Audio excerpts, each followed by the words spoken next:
Welcome to Make Possible Bitesize, a weekly podcast brought to you by Permutive, championing change in publishing, advertising, and beyond. Each episode, we chat to an inspiring guest about their careers, their lives, and how they're making change possible. Let's bite right in. Hi everyone, I'm Elizabeth Brennan. I'm the head of advertiser strategy at Permutive. For today's Bitesize episode, I am delighted to welcome Greg Gazagne, COO at Swile, a company revolutionizing the employee experience. Hi, Greg. Hello, Elizabeth. Thank you so much for having me. It's good to see you.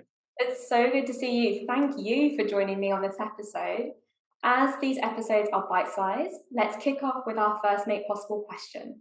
So currently you are the COO of Swile, previously EVP of Global Revenue and Operations at Criteo, and before that you worked at Yahoo and Dentsu. So quite a career. And looking back on it, what are the challenges that you're most proud to have overcome?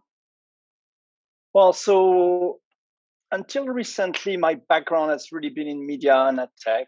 I've been working for different company size, from startups to large publicly listed corporations.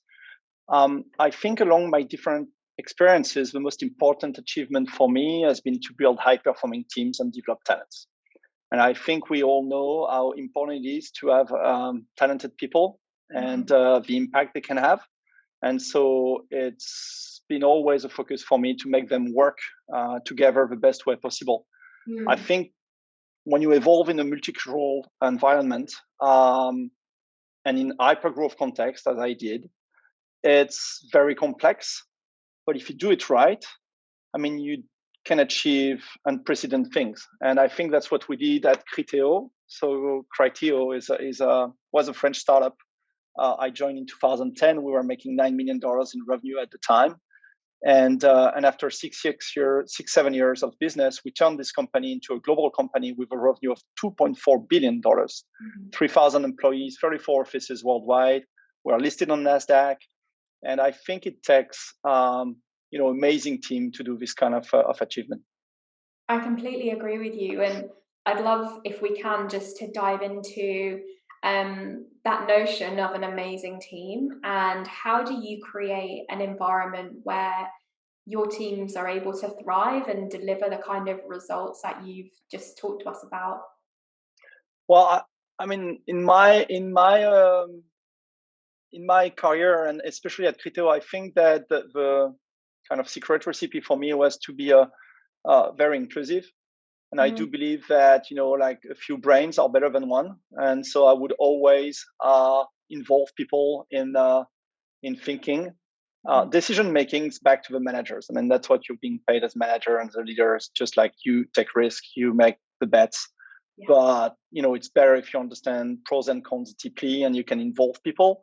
And I think it's always been very important to me, to a point where I created a reverse mentoring team at the time at Criteo, where I had very talented people who were not managers, but able to advise, me at the time I was managing a team of 1,500 people, and you lose sight of, the day-to-day of your teams. And I didn't want to do that. So I had these people being a really good team, advising as well on what's possible, what's not possible. And I think that's, always been a very strong focus for me. Sounds like an incredibly empowering culture that you created. Well, I hope it was. I hope it was. It's also one of the secrets, like empower the people you work with. So, you don't take ages to make decisions. Totally. And thinking about this year, what's really your focus? And I guess I'm really interested to understand what the driving force is behind the work you do today and where you really want to take this year and where you see it taking you. Yeah, sure. So let me give you some context here, because I've recently joined Swile. So it's a scale-up mixing HR tech and fintech that's been created only 3 years ago. We are 400 Swilers today, and we raised $115 million so far. Swile is the contraction of Smile at Work. So what we are trying to do is transforming the employee experience within companies and give a little more social relationship and help people connect a little better than what they used to. So we started by revisiting the way companies have been providing benefits to their employees. In some countries, you have meal vouchers, mobility vouchers, salary advance, things like that, and how they engage with them. So to achieve this, we build a smart card. We call it the Swile card, and a kick-ass app, if I may. And so we have today more than 13,000 companies that are trusting us. So in France, we roughly have 10% of the market in our area. It's the challenge is for us to go abroad. So coming to your question, what's driving me personally? I mean, I think I've always had a very highly competitive mindset, and I've always tried to be best at what I do and have the same expectation for my teams. And so I truly believe that we are smarter together, as I mentioned earlier. And so always focused on hiring people that are better than me, because I don't know how to do everything. And if I have people that are better than me, they can advise me better.